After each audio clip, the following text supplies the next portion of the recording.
Que la miséricorde, la grâce et la paix te soient données de la part de Dieu par Jésus-Christ, notre Seigneur.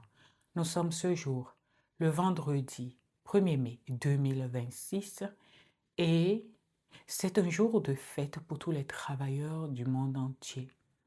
Que le Dieu Père Créateur, révélé pour moi en Jésus-Christ, notre Seigneur, qui, par sa grâce, donne à chaque être vivant la force de se lever pour aller travailler, soit connu et aimé de tous les hommes, qu'il soit glorifié et loué. Au nom de Jésus-Christ, notre Seigneur. Amen.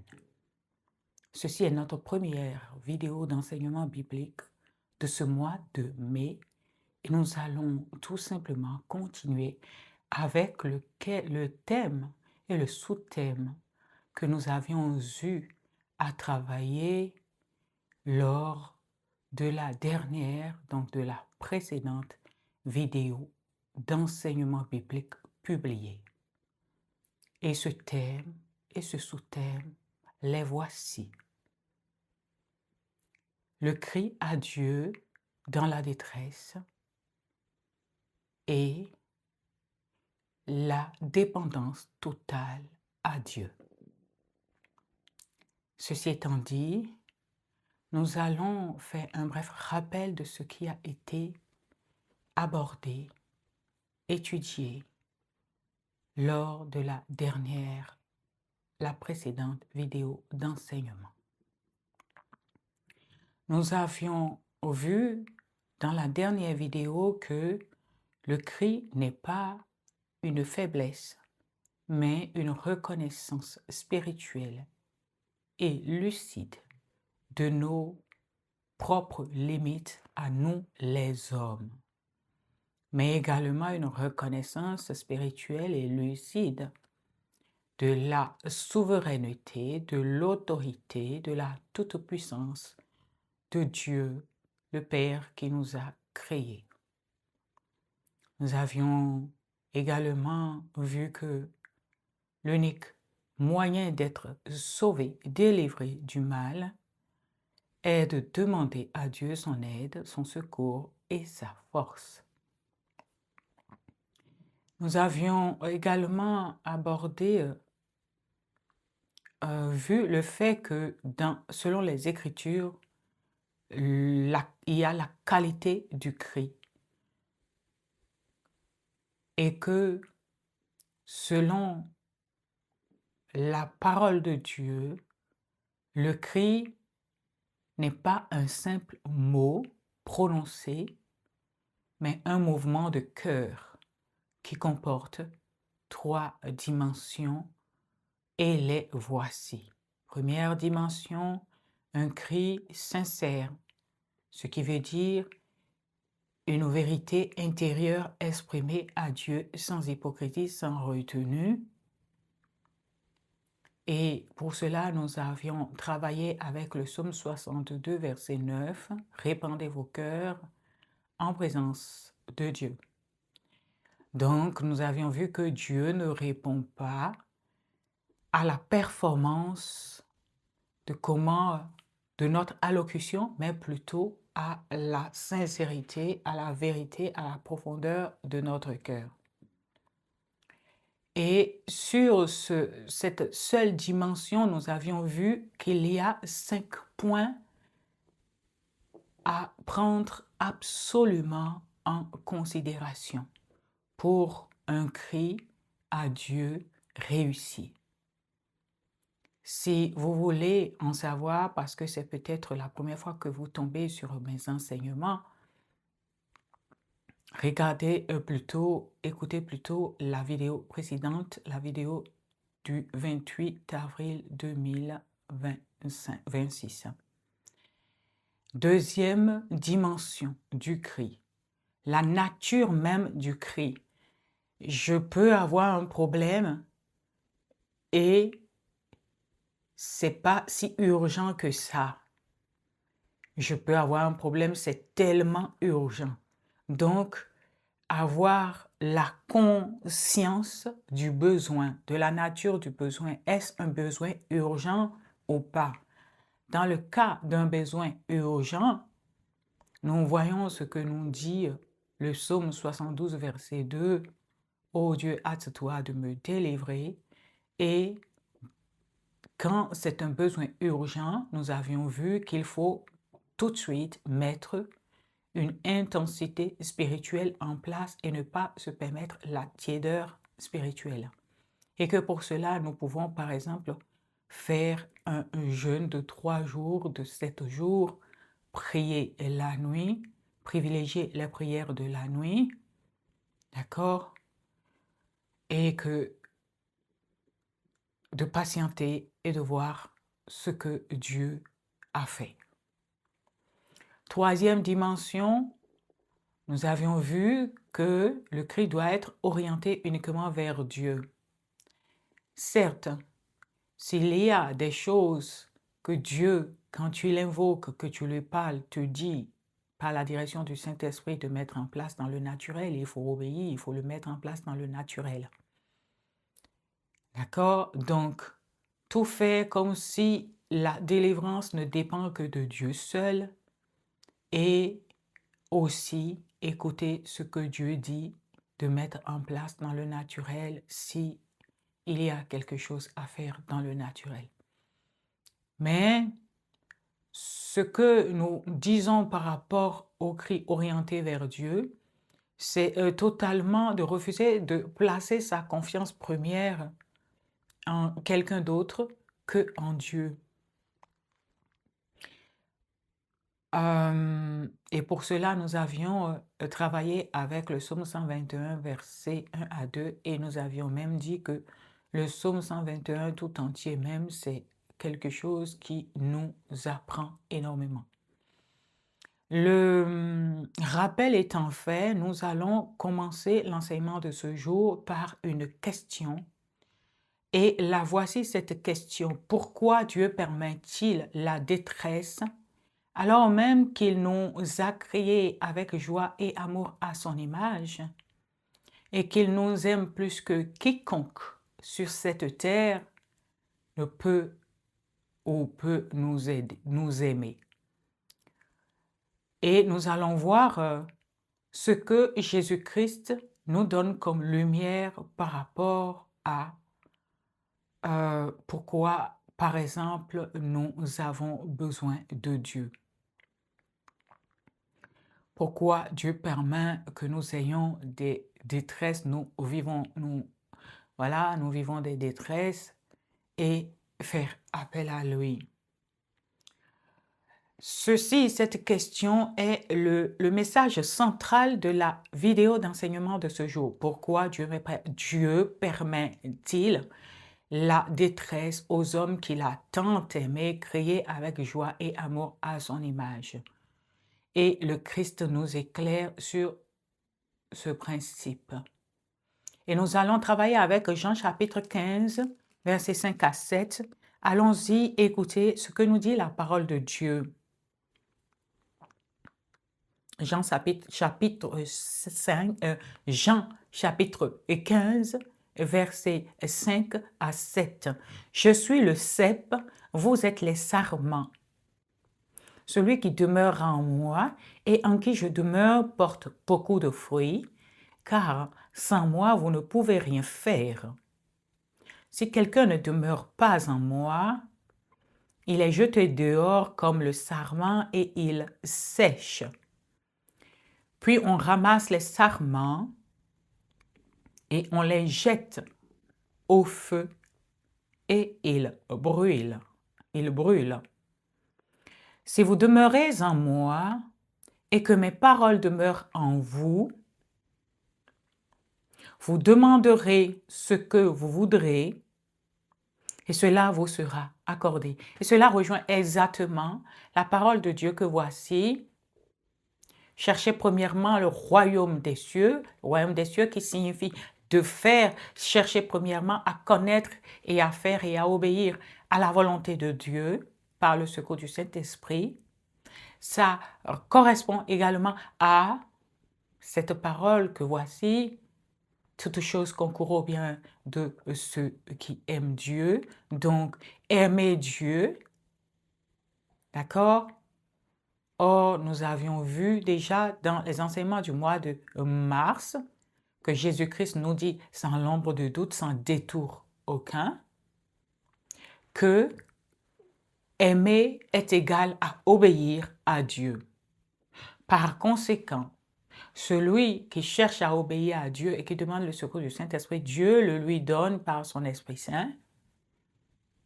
Et lui, il est agréable à Dieu. Parce que on peut croire connaître Dieu et que ça soit une erreur, que ça soit qu'on ait connu de Dieu, mais qu'on ne connaît pas Dieu, parce que tu ne peux pas connaître Dieu si tu ne demeures pas dans sa parole. C'est au travers de sa parole qu'il s'est révélé à l'homme et qu'il s'est fait connaître à l'homme, qu'il a fait connaître à l'homme ce qu'il aime, ce qu'il n'aime pas, ce qu'il attend de nous, ce que nous devons absolument éviter. Donc, frères et sœurs, il est important de demeurer dans la parole de Dieu. Donc, nous revenons à Jean chapitre 15, versets 5 à 7. Jésus-Christ nous dit, sans l'ombre de doute, que sans lui, la parole de Dieu, nous ne pouvons rien faire. N'oubliez pas, dans Osée chapitre, je pense, dans Osée chapitre 6, verset 4, allez-y, je vais voir rapidement. Osée chapitre 6, verset 4. C'est juste une parenthèse que j'ouvre rapidement pour conforter cette parole que je viens de dire. Osée chapitre 4, verset 6. Mon peuple est détruit parce qu'il lui manque la connaissance. D'accord? Et la continuité nous dit ceci, puisque tu as rejeté la connaissance, je te rejetterai. Tu ne pourras plus exercer la fonction de prêtre pour moi. Or, qu'est-ce qu'un prêtre? Celui qui se met au service de Dieu. D'accord? Tu ne peux pas te mettre au service de Dieu, faire la volonté, connaître et faire la volonté de Dieu si tu n'as pas la connaissance de la parole de Dieu, la connaissance de Dieu au travers de la connaissance de sa parole, de la méditation de sa parole et de l'application de sa parole par le secours du Saint-Esprit. Cela t'est impossible. Et c'est alors que quand tu manques de la connaissance de la parole, tu es sens dessus, sens dessous, ta vision est erronée, ton esprit n'est ni avisé ni éveillé, toutes tes décisions sont erronées et quand la bouteille est pleine, tu la vois à moitié ou vide. Quand elle est vide, tu la vois pleine et donc tu ne fais que ce qui va nuire à toi-même. Et ce fut mon cas. Donc, nous revenons à ce que nous étions en train de dire, ce pourquoi Dieu permet la détresse, c'est ce que la détresse amène pour la gloire de Dieu et pour notre liberté spirituelle. Dieu passe par cette détresse pour détruire l'illusion d'autosuffisance de nous les hommes qu'il a créés. Et quand il était en train de vouloir créer l'homme, il a dit faisons l'homme à notre image. Donc l'homme est créé à l'image de Dieu. Et donc l'homme éloigné de Dieu, Dieu étant la vie, ben, les aspects, les compartiments, les dimensions, les sphères, les contenus de sa vie, la mort vient s'y réfugier. Des affaires qui ne marchent pas, un foyer toujours en difficulté, en problème. Tu travailles, mais tu ne peux pas garder l'argent, tu ne peux pas réussir. J'étais dans ce problème-là. Ce fut mon cas jusqu'à ce que le Seigneur Jésus-Christ m'a envoyé dans la parole. Et c'est la parole au travers de l'esprit, de l'œuvre de l'esprit, de la parole que Dieu a restauré entièrement ma vie, a chassé la mort, l'effet de mort de toute dimension de ma vie. J'en rends témoignage parce que Il est bon de dire la vérité à propos de Dieu. Et ceci, Dieu ne l'a pas fait parce que je suis juste. Justement, c'est parce que j'étais dans l'erreur, dans les péchés, dans les fautes, que la mort s'était réfugiée dans ma vie. Alors que je croyais connaître Dieu, j'étais juste connu de Dieu. Par conséquent, ce que je vous dis, c'est la vérité, je l'ai vécu. Et je rends témoignage que Dieu a fini par me libérer de l'emprise du péché et des ténèbres et de la mort, uniquement à cause de sa bonté, à cause de la gloire de son nom, à cause des mérites de Jésus-Christ notre Seigneur, et non parce que je l'ai mérité. Loin de là. Mais ma démarche a été de le chercher sans répit et de le chercher en vérité et en esprit. Puis je l'ai trouvé par sa grâce. Si nous prenons le Jean chapitre 5, versets 5 à 8, nous allons voir ce que Jean chapitre 5, versets 5 à 8 nous dit. Allons-y, écoutez la parole de Dieu. Là se trouvait un homme infirme depuis 38 ans. Jésus le vit couché et sachant qu'il était malade depuis longtemps, il lui dit, « Veux-tu être guéri ?» L'infirme lui répondit, « Seigneur, je n'ai personne pour me plonger dans la piscine quand l'eau est agitée, et pendant que j'y vais, un autre descend avant moi. Lève-toi, lui dit Jésus, prends ton brancard et marche. » Aussitôt cet homme fut guéri et il prit son brancard et se mit à marcher. Gloire à l'Éternel des armées, gloire à Jésus-Christ notre Seigneur, gloire au Saint-Esprit. Donc, nous voyons que oui, nous ne pouvons rien pour nous-mêmes, nous avons besoin du Seigneur. Donc, la détresse nous amène à nous rendre compte que nous avons besoin du Seigneur.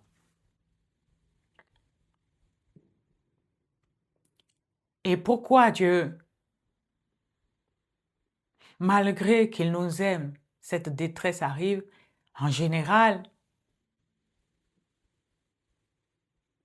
parfois, c'est à cause de nos péchés et parfois, c'est parce que Dieu veut nous élever.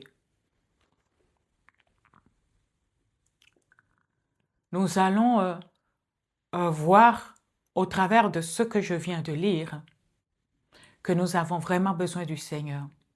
Mes frères et sœurs, beaucoup de personnes s'efforcent d'être bons et honnêtes et de faire ce qui est juste. C'est une bonne chose. C'est louable. Mais Jésus, lui, il nous affirme que la seule façon de mener une vie vraiment bonne et agréable à Dieu, c'est de rester étroitement lié à Dieu par lui, lui qui est la parole de Dieu. Comme les sarments qui sont unis au cep.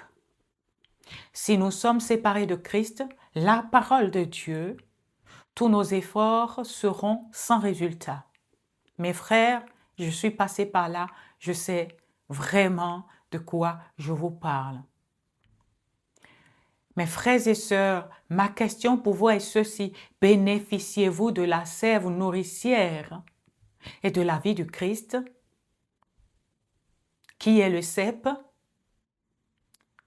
Est-ce que vous bénéficiez de la sève nourricière et de la vie que Christ, le cep, vous offre? Si tel n'est pas le cas, vous vous privez d'un don merveilleux que Dieu, le Père créateur, dont Christ Jésus, notre Seigneur, est la parole, a mis à notre disposition, réservé pour nous en Jésus-Christ, notre Seigneur. Nous allons continuer avec toujours le chapitre de Jean, chapitre 15, le livre de Jean, chapitre 15, versets 5 à 6. bon, que je venais de lire d'ailleurs, où le Seigneur nous dit que il est le cep, nous sommes les sarments, celui qui ne demeure pas en lui ne peut rien faire. Maintenant, nous allons voir ce que signifie demeurer dans le Christ. Demeurer en Christ signifie, point 1, croire que Jésus-Christ est le Fils de Dieu. 1 Jean chapitre 4 verset 15. 1 Jean chapitre 4 verset 15. Celui qui déclare publiquement que Jésus est le Fils de Dieu, Dieu demeure en lui et lui en Dieu. Donc, demeurer en Christ, dans sa parole, la parole de Dieu. Demeurer en Christ, c'est demeurer en Dieu. Demeurer en Christ, c'est demeurer dans la parole de Dieu. Demeurer dans la parole de Dieu, c'est demeurer en Dieu.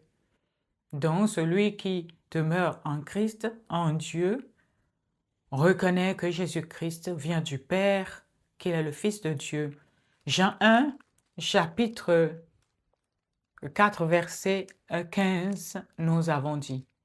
Deuxième point, l'accepter, Jésus-Christ notre Seigneur comme Sauveur et Seigneur. Or, on a vu que un Seigneur, c'est celui à qui l'on obéit. D'accord? Un Seigneur, c'est celui à qui l'on obéit. Un Sauveur, c'est celui le seul vers qui on se tourne, vers qui on regarde. Donc, il faut accepter Jésus-Christ comme Sauveur et Seigneur de sa vie, de son âme. Et pour cela, Jean chapitre 1 verset 12, et nous allons voir ce que nous dit Jean chapitre 1 verset 12. Mais à tous ceux qui l'ont accepté, à ceux qui croient en son nom, elle a donné le droit de devenir enfants de Dieu. D'accord? Et le verset 13 dit, puisqu'ils sont nés, non du fait de la nature, ni par une volonté humaine, ni par la volonté d'un mari, mais qu'ils sont nés de Dieu. Donc, ils sont nés par l'Esprit de Dieu.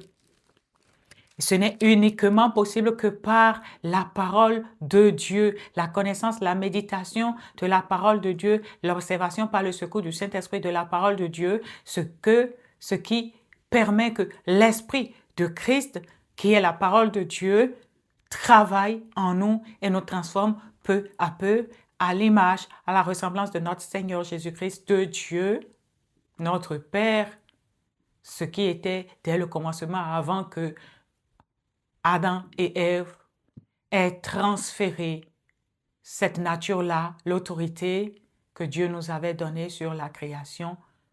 Adam et Ève l'avaient transférée à Satan.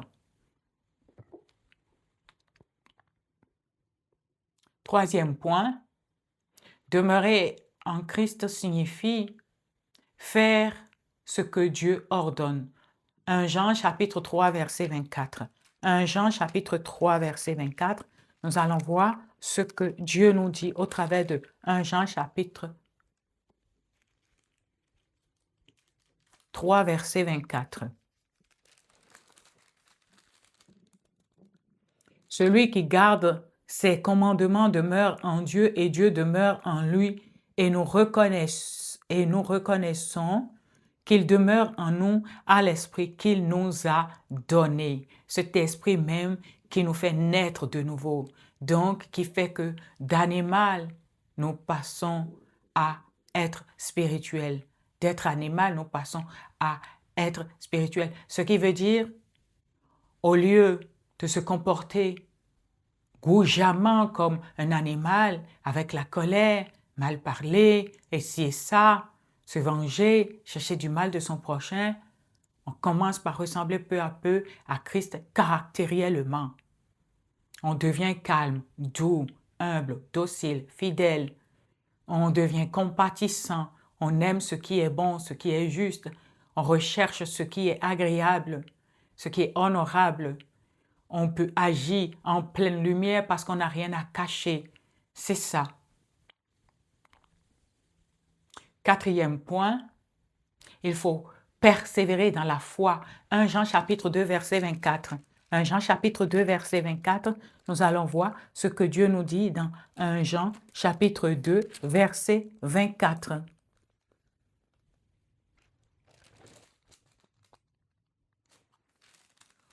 Pour votre part, retenez donc ce que vous avez entendu dès le commencement. Si ce que vous avez entendu depuis le début demeure en vous, vous demeurez aussi dans le Fils et dans le Père. Donc, tu ne peux avoir le Père que en ayant le Fils. Et qu'est-ce que nous avons entendu depuis le début? Que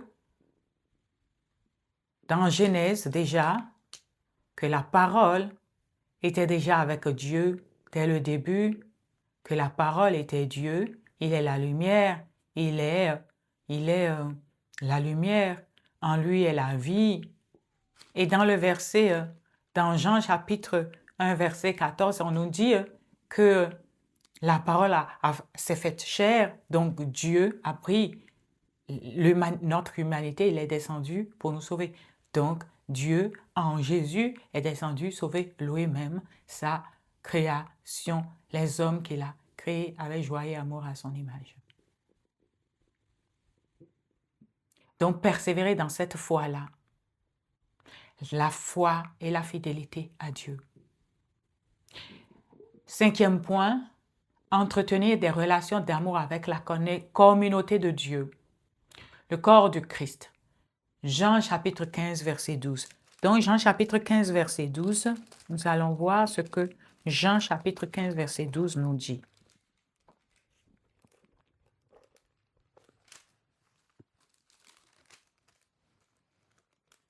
Voici mon commandement. Aimez-vous les uns les autres comme je vous ai aimés. Donc, demeurer en Christ, c'est aimer Dieu, aimer ses commandements et tous les commandements qu'il a donnés, tous parlent d'amour de Dieu et de son prochain. Donc, aimer son prochain comme soi-même. Je tiens quand même à vous faire une mise en garde. Dans l'Église du Christ, dans la communauté des croyants, il n'y a pas que des croyants, il n'y a pas que des brebis, il y a des loups déguisés en brebis. Il n'y a pas que des brebis, il y a des loups déguisés en brebis. Il y a les fils du serpent. Ils prennent l'apparence du ver de terre. Tu les vois inoffensifs et tout, mais ce sont de véritables serpents venimeux. Et croyez-moi, il y en a énormément dans l'assemblée des communautés de croyants, un peu partout. Par conséquent, il devient indispensable pour tout croyant chrétien de faire attention. Et ce n'est possible qu'en se soumettant à l'influence du Saint-Esprit dans le nom de Jésus, et il éclaire, il guide, et on sait où mettre les pieds, qui est qui fait quoi. Ce n'est possible que par la grâce de Dieu qui nous révèle ces choses-là par son Saint-Esprit. Aussi, dans la communauté des assemblées de croyants, ne sois pas, mon frère, ma sœur, un de plus, une de plus, mais sois ce Noé-là, soit ce Abraham-là, soit ce Jean-là, soit cet apôtre Pierre-là, soit cet apôtre Paul-là, d'accord, soit ce Daniel-là, soit celui-là qui sera la lampe de Dieu pour éclairer les autres. Ne sois pas dans l'assemblée pour demander priez pour moi, mais sois dans l'assemblée pour que tu cherches à servir Dieu et les hommes, les croyants, les fils de Dieu. Et donc, voilà les 5 points dans lesquels nous devons demeurer pour demeurer en notre Seigneur Jésus-Christ. Ces 5 points nous éclairent sur ce que signifie demeurer en Christ. Donc, dans Jean chapitre 15, verset 5, le Seigneur nous dit que sans lui, on ne peut pas porter de fruits. Or, qu'est-ce que c'est que porter de fruits? Porter de fruits ne signifie pas seulement de gagner des âmes pour Christ, pour Dieu notre Père. Nous avons vu et lu dans ce Jean chapitre 15, verset 5 à 7. Maintenant, nous allons voir ce que nous dit le verset 11 à 12. Que nous dit le verset 11 à 12 de Jean chapitre 15? Écoutons ce que nous dit la parole de Dieu. Voici mon commandement. 11 à 12. OK. 15, 11 à 12. Je vous ai dit cela afin que ma joie demeure en vous et que votre joie soit complète. Donc, nous voyons par là que porter du fruit n'est pas seulement de gagner des âmes pour le Dieu, le Père Tout-Puissant, notre Seigneur Jésus-Christ, en qui le Père s'est révélé en nous, le Créateur s'est révélé en nous, mais que c'est aussi de porter d'abondants fruits de l'esprit, mais également les fruits naturels par l'œuvre du Saint-Esprit, l'aide du Seigneur. Donc ce chapitre mentionne bien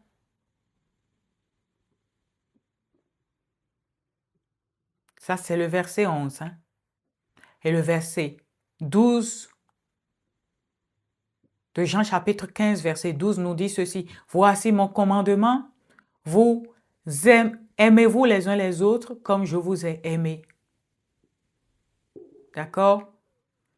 Et donc, quand nous aimons notre prochain, le Seigneur nous a dit ce que nous demandons nous est accordé. Porter du fruit, c'est avoir la joie du Christ en nous, la paix du Christ en nous et l'amour de Dieu, l'amour de notre prochain. Troisième point.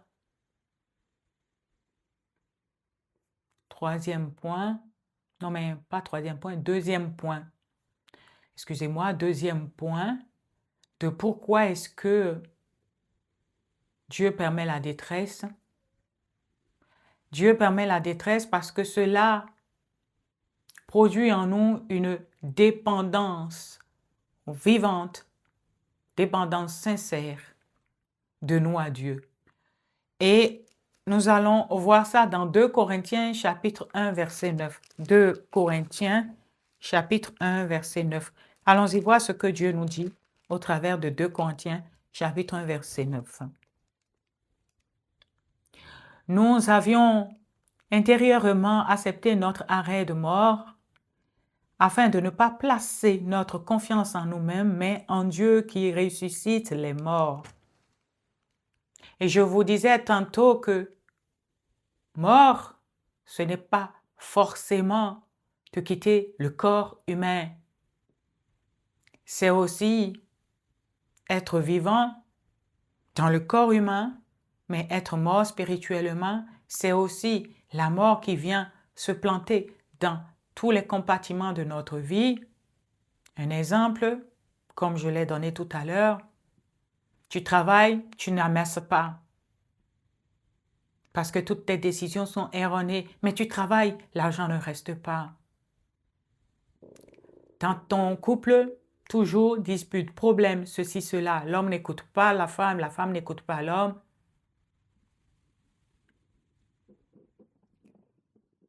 Et plein de choses, aucun de tes projets n'arrive à terme, c'est toujours avorté. Et tout cela, moi, je l'ai traversé. Je l'ai traversé, je l'ai connu. Donc, mes frères et sœurs, afin de ne pas placer notre confiance en nous-mêmes, Dieu peut permettre une détresse qui nous amène à la dépendance totale et vivante de lui, avec lui. Dieu ne recherche pas juste à nous sortir de nos problèmes. Il veut nous attirer à lui. Oui, Dieu veut t'attirer à lui. Nous ne pouvons rien faire pour et par nous-mêmes, sinon compter sur Dieu. Parce que n'oubliez pas, mes frères et sœurs, le visible est fait par l'invisible. Le visible est fait par l'invisible. Donc, tout ce que tu vois dans le naturel, si tu n'as pas les yeux spirituels pour les voir, si le Créateur, le Dieu invisible, révélé en Jésus-Christ, son Fils, notre Seigneur, ne te révèle pas par son esprit que il y a un piège là pour toi. Il y a du poison qu'on va te mettre, qu'on t'a mis dans cette nourriture. Il y a tel problème, il y a tel problème. Ne va pas à tel rendez-vous. Ou bien ne fais pas cette affaire-là. Tu vas prendre les décisions dans le naturel. Et puisque dans le spirituel, c'est mauvais pour toi, dans le naturel, tu verras que tu vas tout foirer. Nous ne comptons souvent que sur nos ressources et sur notre habileté et ne cherchons l'aide de Dieu que dans les situations désespérées.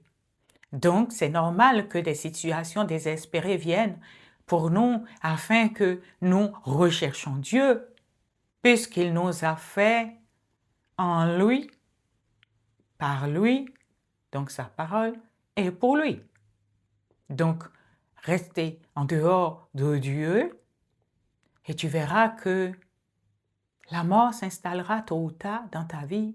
Ce qui est bâti sans Dieu, tôt ou tard, risque de s'effondrer. Parce que les vérités spirituelles, il n'y a que Dieu. Les vérités invisibles, il n'y a que Dieu qui les connaît et qui les maîtrise et qui peut te venir en aide. Mais à mesure que nous découvrons notre impuissance sans lui et le besoin constant que nous avons de lui, en premier, le besoin constant que nous avons de lui, notre Dieu, et de son aide, en deuxième,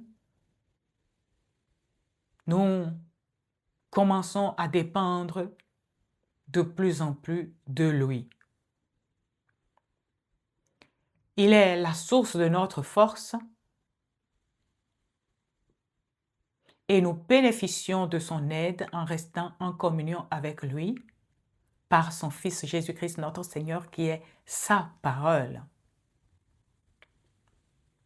Lorsque nous avons une telle attitude, de telles attitudes, les problèmes nous rapprochent du Seigneur plutôt que de nous éloigner de lui.